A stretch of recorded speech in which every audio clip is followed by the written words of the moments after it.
Picture this.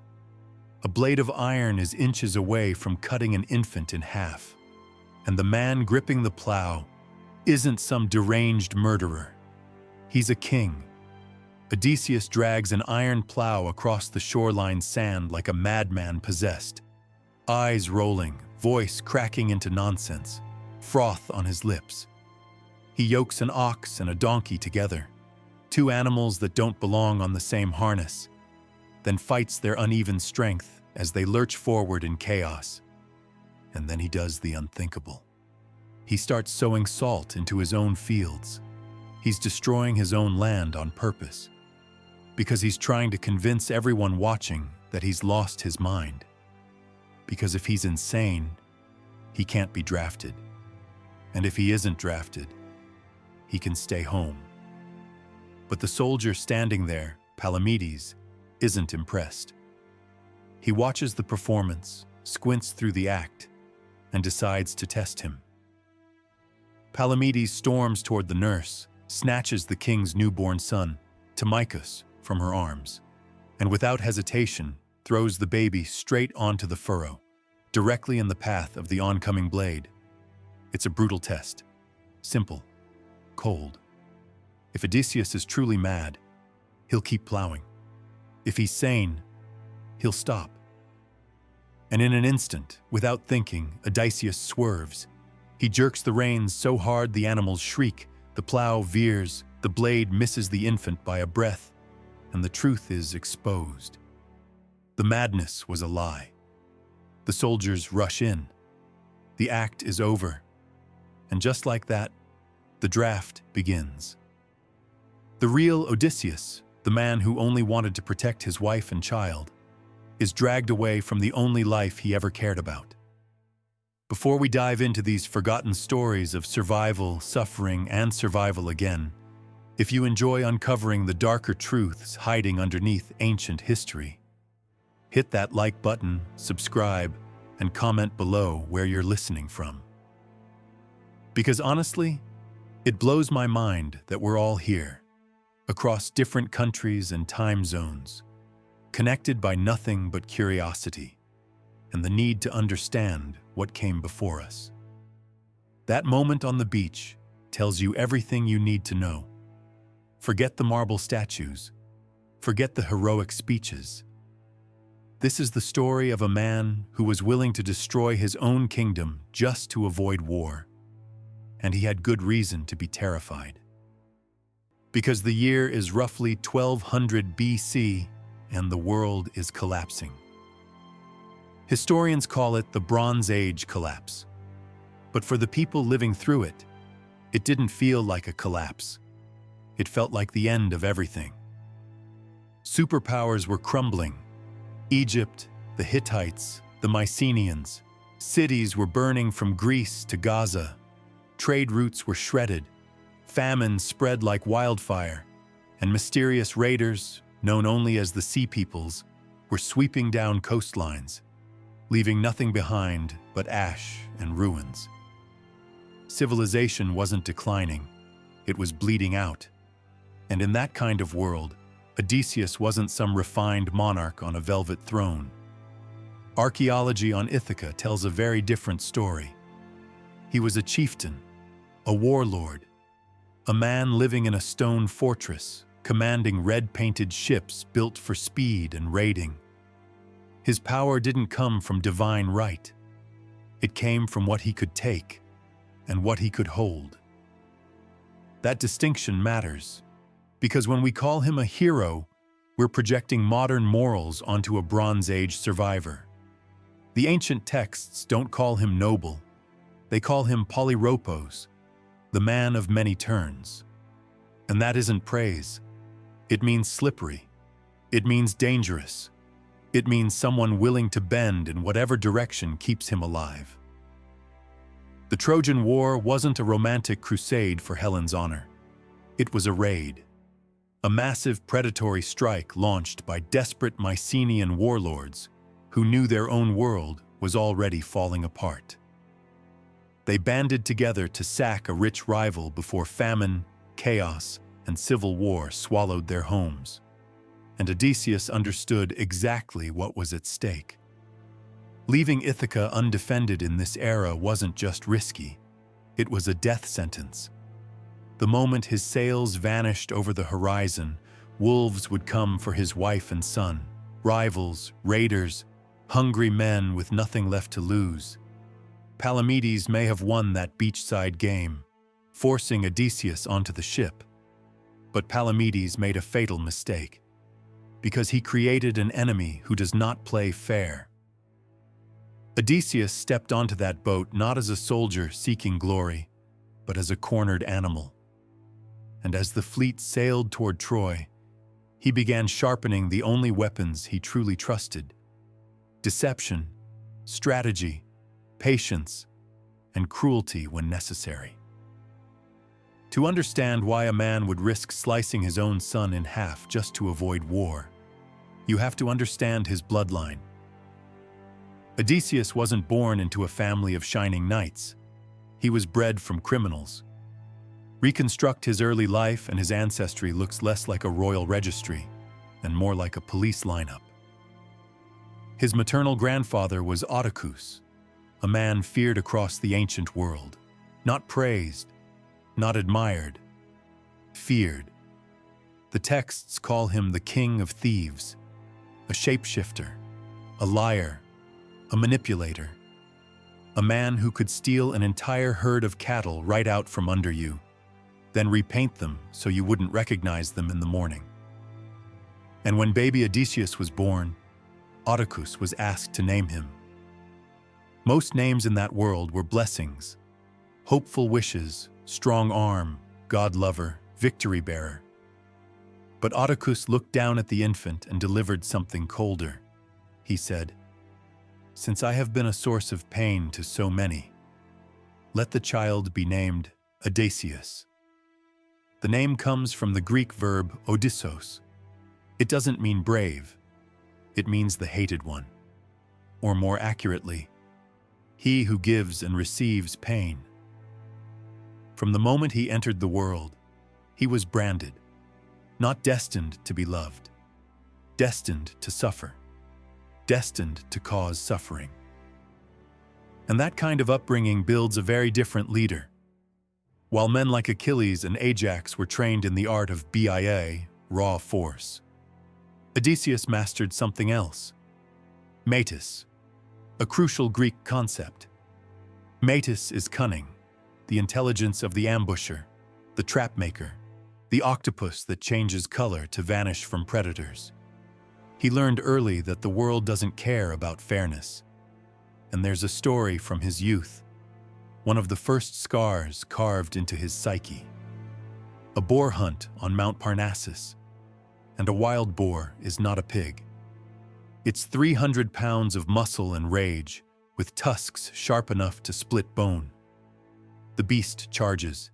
It slams into him. It rips his thigh open, muscle, sinew, blood everywhere. He kills it, but the wound nearly ends him. The scar never fully heals. It becomes his defining mark, etched permanently into his flesh. A reminder that nature is violent, unpredictable, and faster than you. You can't reason with a wild boar. You can't fight it fairly. You either outsmart it, or you die before you even understand what happened. And that lesson stays with him. So when we fast forward to Troy, you start to see why Odysseus was such an anomaly among the Greeks. He wasn't surrounded by strategists. He was surrounded by men who treated war like sport. They wanted duels, glory, chariot charges in open fields. But Odysseus looked at Troy's towering walls and saw a mathematical problem. He didn't care about honor. He cared about efficiency. Because to him, a fair fight wasn't heroic. A fair fight was stupid. And that mindset terrified his enemies. But it also unsettled his allies. The Greeks needed his brain, but they hated what it cost them. He was the man you called when a job had to be done in the dark, quietly, brutally, without witnesses. And the first person to learn that lesson the hard way was Palamedes, the same soldier who had thrown baby Telemachus in front of the plow. Odysseus never forgave him, and he didn't rush revenge. He waited.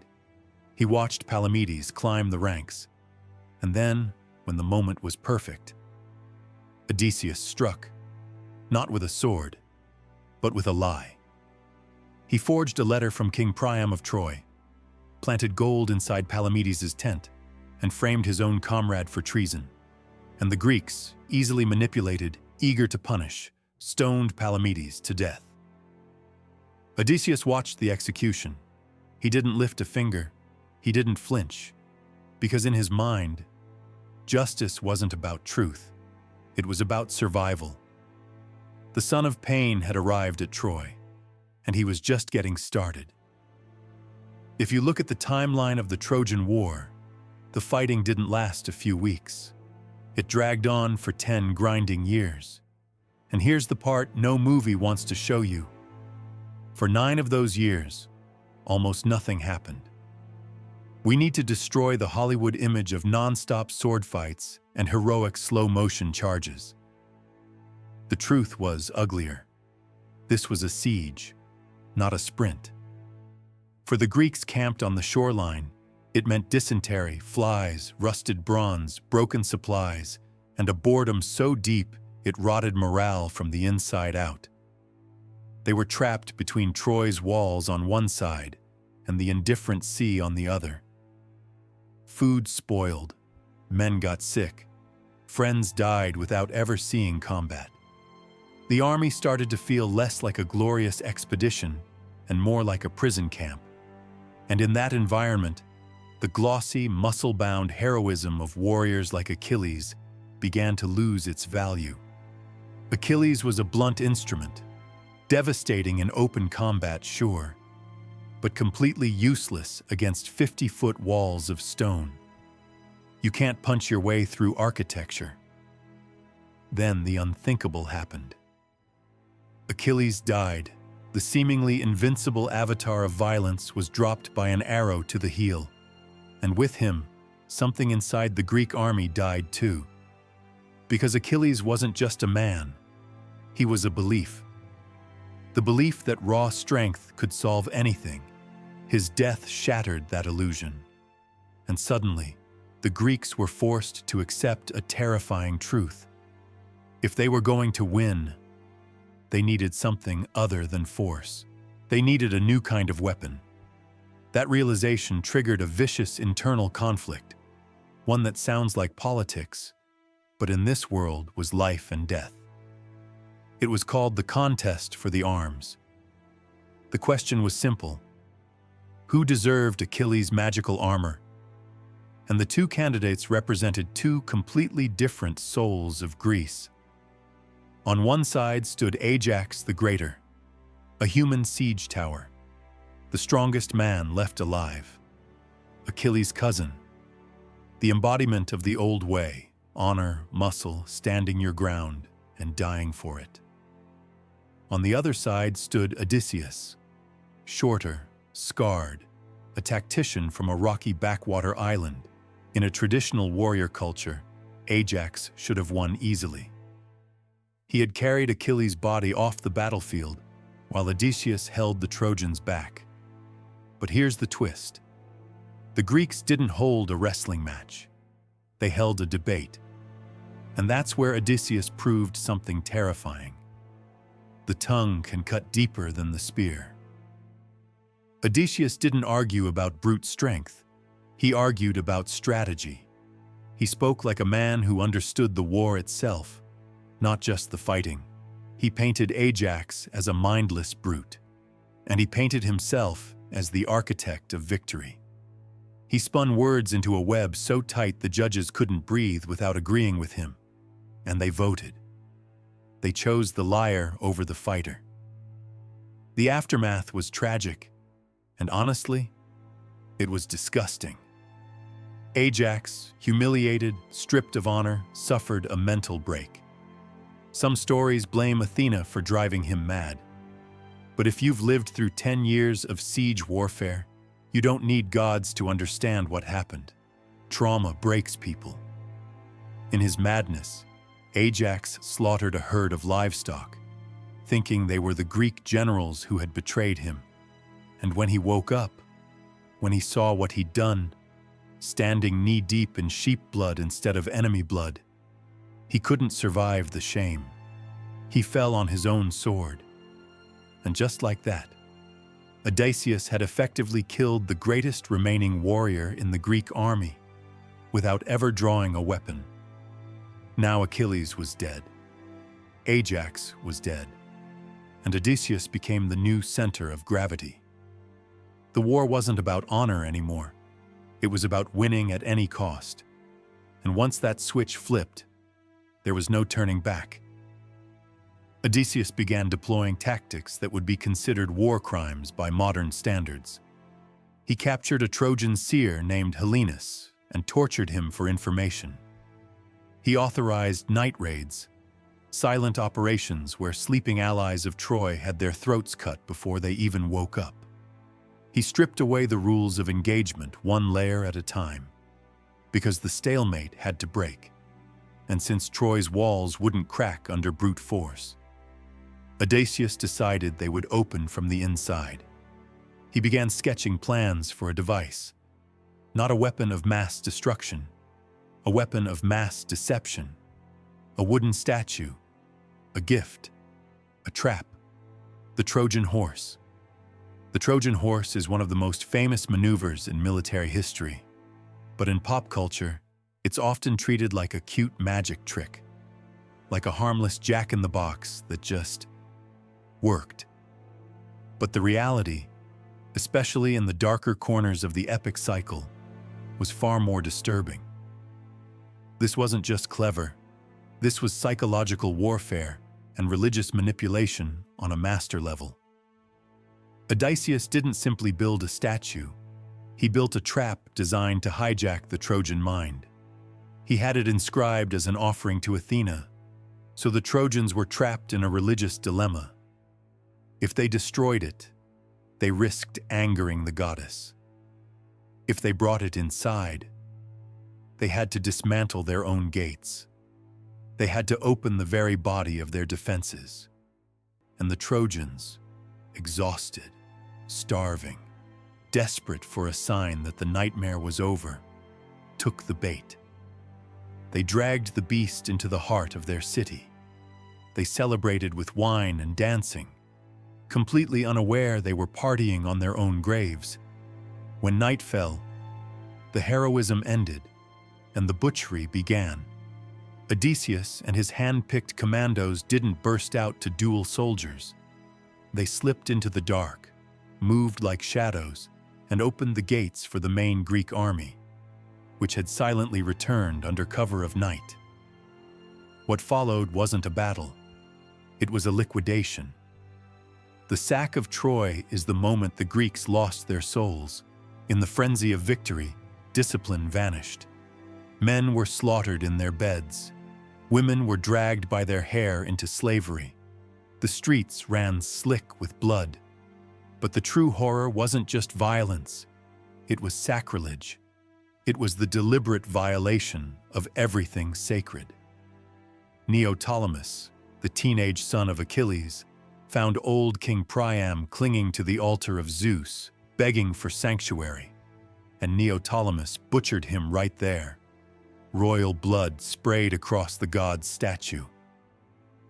Ajax the Lesser found Cassandra clinging to Athena's statue for protection. He dragged her away and raped her inside the temple. And in doing it, he toppled the goddess's own image. And then there was Odysseus. He may not have been the one committing every physical atrocity, but he was the architect of the cruelest necessity. The Greeks debated what to do with Astyanax, the infant son of Hector. If the child lived, he could grow up and rebuild Troy and avenge his father. So the logical decision was made. The baby was ripped from his mother's arms and thrown from the city walls. His skull shattered on the rocks below. Some sources say it was Neoptolemus, others point to Odysseus, but honestly, It doesn't matter who dropped the child, because it was Odysseus's logic that justified it. His cold survival math made it inevitable. When dawn rose over the smoking ruins of Troy, the Greeks stood victorious. They had gold, they had slaves, they had glory. But they had also crossed a line that couldn't be uncrossed. They had violated sacred laws of gods and men. They turned temples into slaughterhouses. They murdered children, and they thought the war was over. They were wrong. Because Athena and Poseidon, gods who had once supported the Greeks, looked down at the ruined altars with cold fury. The Greeks prepared to sail home expecting parades, but the gods prepared a storm. The winds that rose weren't weather. They were retribution. The fleet would scatter. Ships would smash against rocks. And a short journey across the Aegean would become a 10-year nightmare.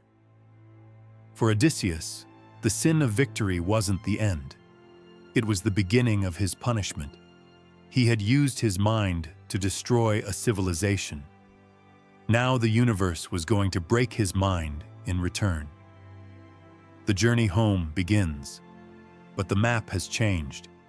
We are leaving the realm of history and entering a landscape of psychological horror. The first stop isn't a battlefield, it's a drug den. They land on the coast of the Lotus Eaters. In the myth, scouts eat a mysterious flower and lose all desire to return home. They just want to stay and dream. But if you view this through the lens of Bronze Age collapse survivors, the metaphor screams. These men have spent a decade butchering people. They're traumatized. The lotus is likely an allegory for the opium poppy, widely cultivated across the ancient Mediterranean. Odysseus finds his men stoned, checked out, smiling, happy for the first time in 10 years. A compassionate leader might let them rest.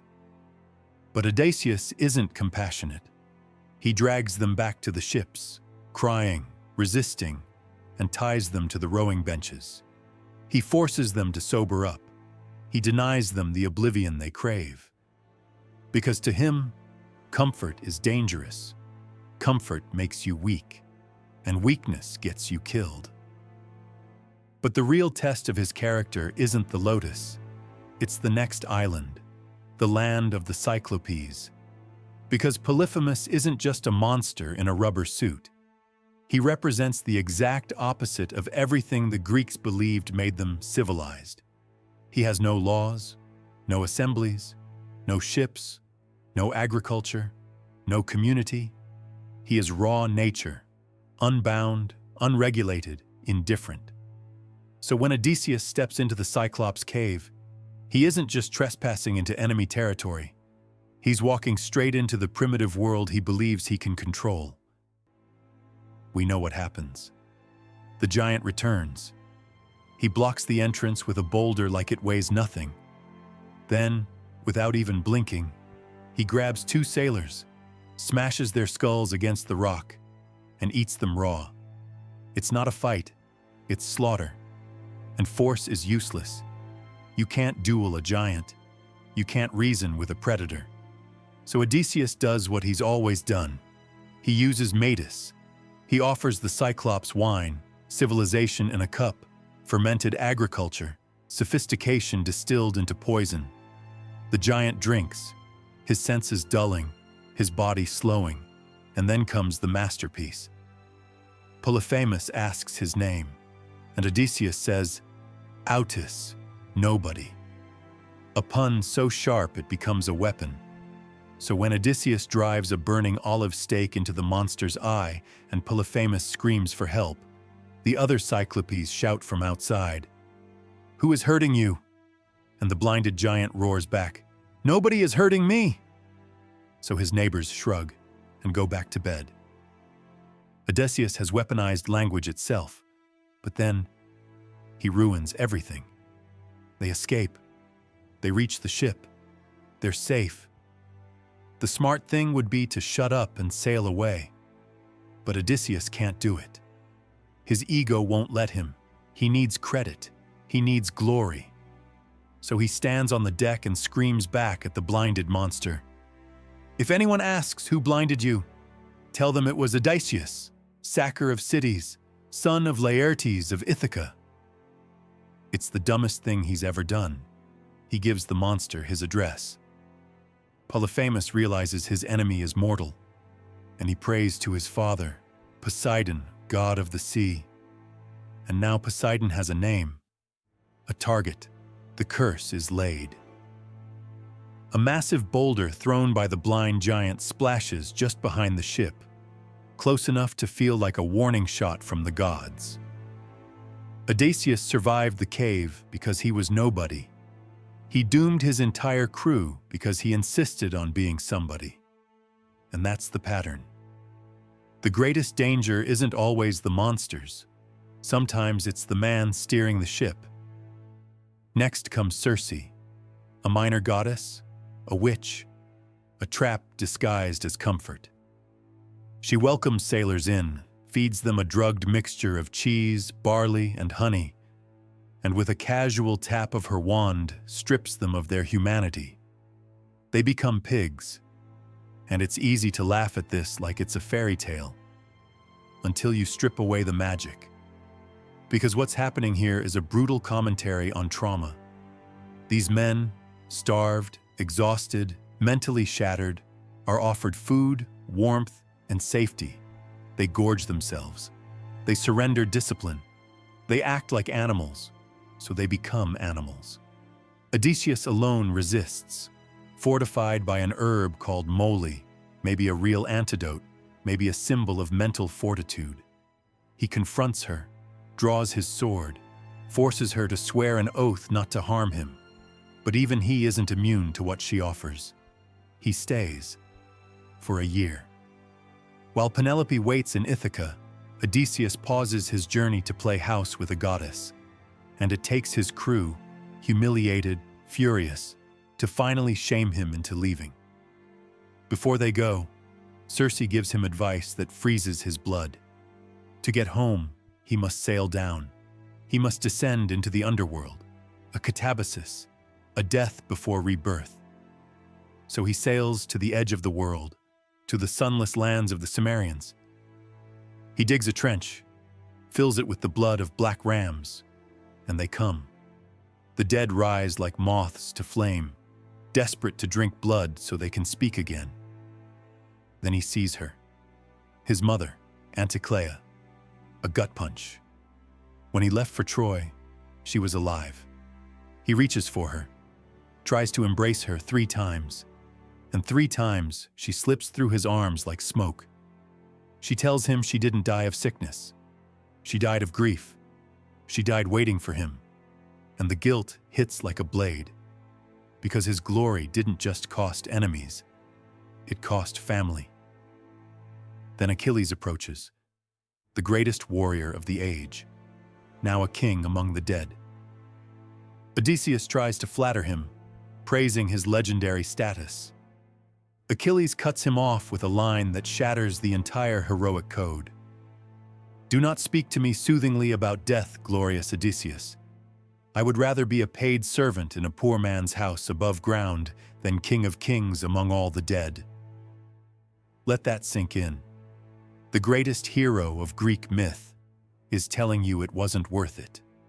All the songs, the statues, the fame, worthless compared to one breath. This is the moment Odysseus truly changes. He stops caring about being a hero, stops caring about how history will remember him, because now he understands. Death isn't glorious. It's cold, empty, final. Tiresias delivers the final blow, warning him the road ahead will cost him everything. Even if he returns to Ithaca, enemies will fill his home. Odysseus climbs back onto his ship, but he is haunted. He isn't exploring anymore. He's fleeing. Then comes the final gauntlet. First, the sirens. Forget the paintings of seductive women on rocks. In the oldest Greek art, sirens are bird women, scavengers with maiden faces. and their weapon isn't lust, it's knowledge. They sing of Troy. They sing of pain. They promise Odysseus something irresistible, total understanding of his own story. For a man traumatized by war, the urge to drown in that glory and suffering is an addiction. He begs to be untied, screams, thrashes, but his crew, ears plugged with beeswax, rows on. The ropes save him from himself, but they can't save him from the Strait of Messina, Scylla and Charybdis, total loss or partial loss, a Bronze Age trolley problem. One side, a whirlpool that will swallow the entire ship. The other, a six-headed monster that will take 6 men, guaranteed. Odysseus makes the cold calculation. He steers toward Scylla, and here's the cruel part. He doesn't tell the crew. He puts on armor, grabs spears, stands at the prow like a hero, but he knows he's offering them as bait. Scylla strikes. 6 of his strongest men, survivors of Troy, of Cyclops, of the underworld, are ripped into the air, screaming his name as they're devoured. Homer says it was the most pitiable thing Odysseus ever saw. He saves the ship, but shatters trust, because the crew realizes the truth. Their captain sees them as expendable, assets, and that broken trust leads to the final disaster. The island of the sun god. Storms trap them. Food runs out. They starve. Odysseus goes inland to pray, or maybe to hide from their accusing eyes, and he falls asleep. While he sleeps, the men butcher the sacred cattle. Not rebellion, desperation, but the gods don't care why. When they sail again, Zeus strikes the ship with a lightning bolt. It explodes. Timbers shatter. Men drown one by one in black water. Every single one, except Odysseus. He clings to debris, alone, no crew, no ship, no command, just a man drifting in an indifferent ocean. He washes onto Ogygia, the island of Calypso. This is not paradise. It's a 7-year sentence. Calypso loves him, but like a pet. She offers immortality, eternal youth. He refuses. And imagine that scene. A man who survived gods and monsters, sitting on a rock, staring at the horizon, weeping every day for 7 years. He realizes immortality without home is just a shiny prison. He would rather die mortal in Ithaca than live forever as a toy in paradise. When he finally steps onto Ithaca's sand, the camera doesn't pull back for a triumphant wide shot. Instead, a confused old man wakes in the mist. He doesn't recognize his own land. 20 years reshaped the world, and reshaped him.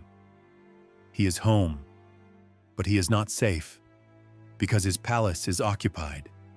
108 suitors, young aristocrats, have taken over his hall.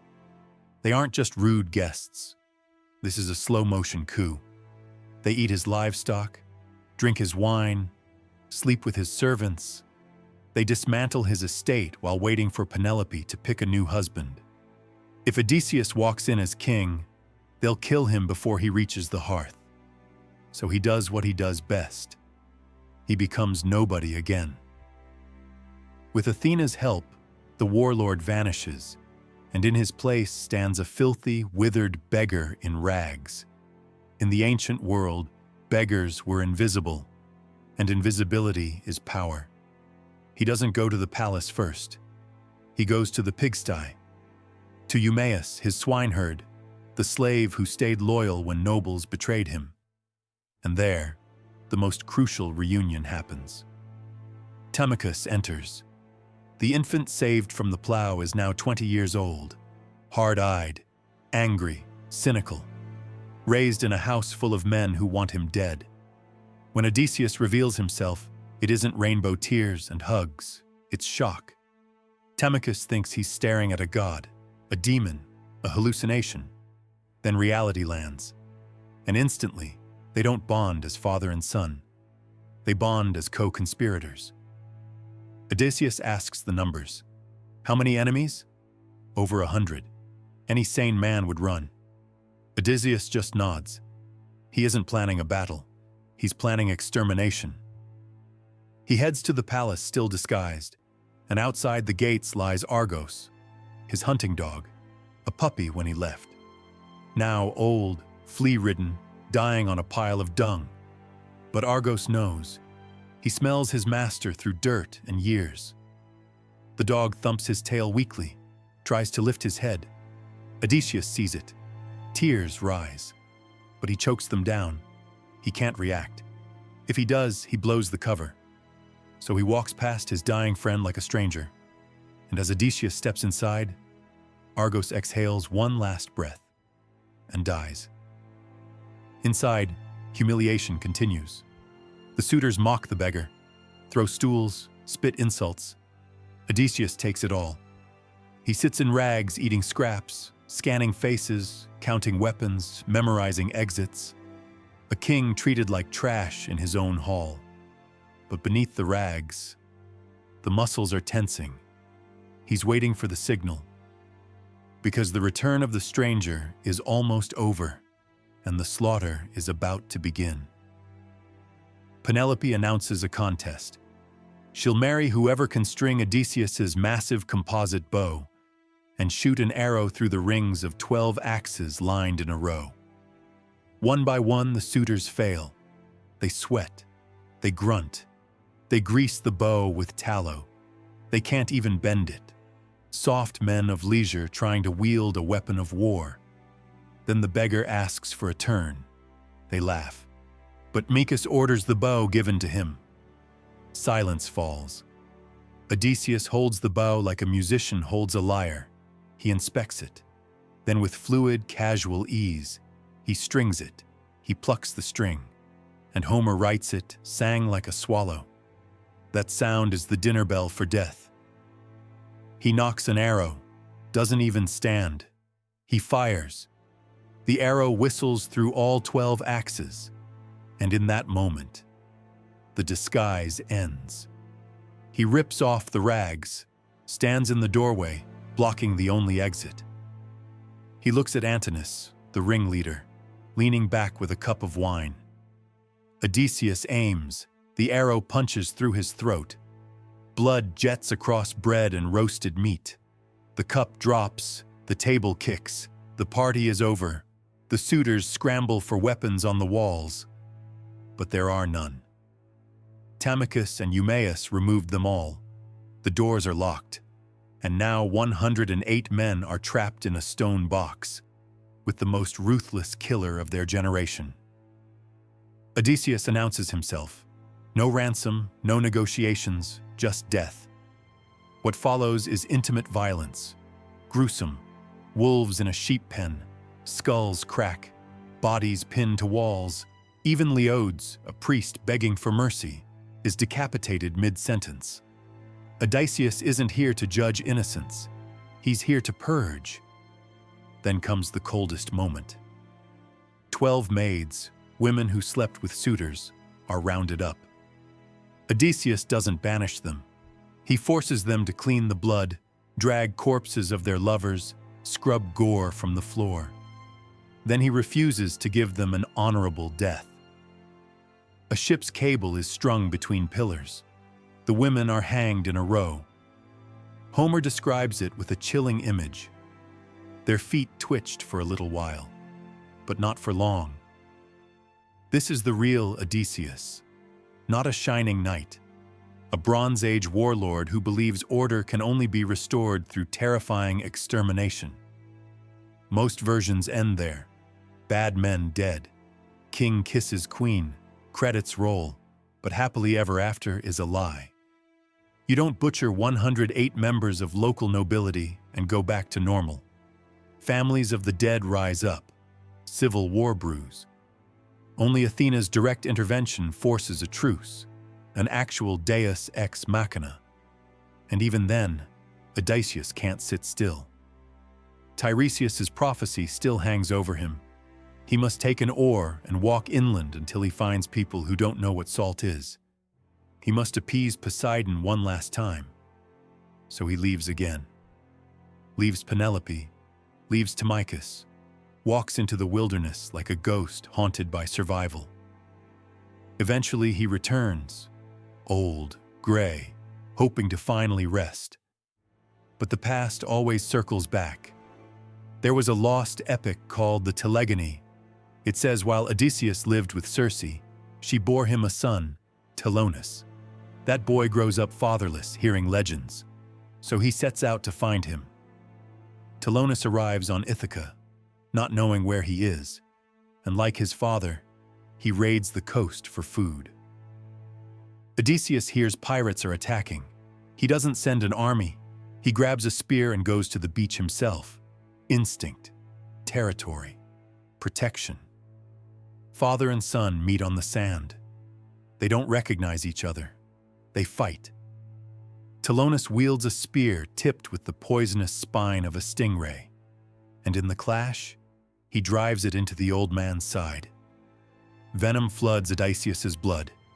He collapses. And as he lies dying, perhaps on the same beach where he once plowed salt to save his first son, the truth comes out. The return of the stranger happens again.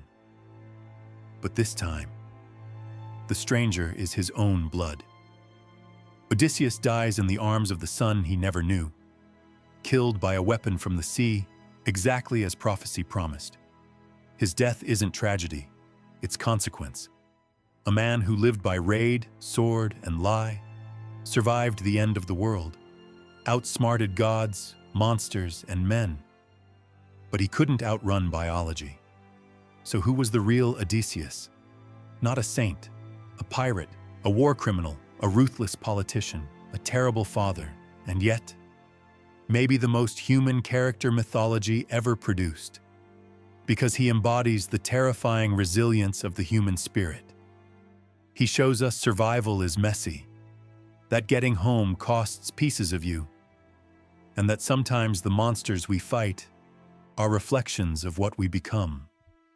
We look at him and see ourselves, fighting storms, trying to return to what we love, hoping that when we finally arrive, we still recognize the face in the mirror. If you've stuck with me through this 10-year journey, thank you. If this deep dive into the brutal reality of the Odyssey changed how you see it, subscribe and turn on notifications. And tell me in the comments, was Odysseus a hero or just a villain who happened to win?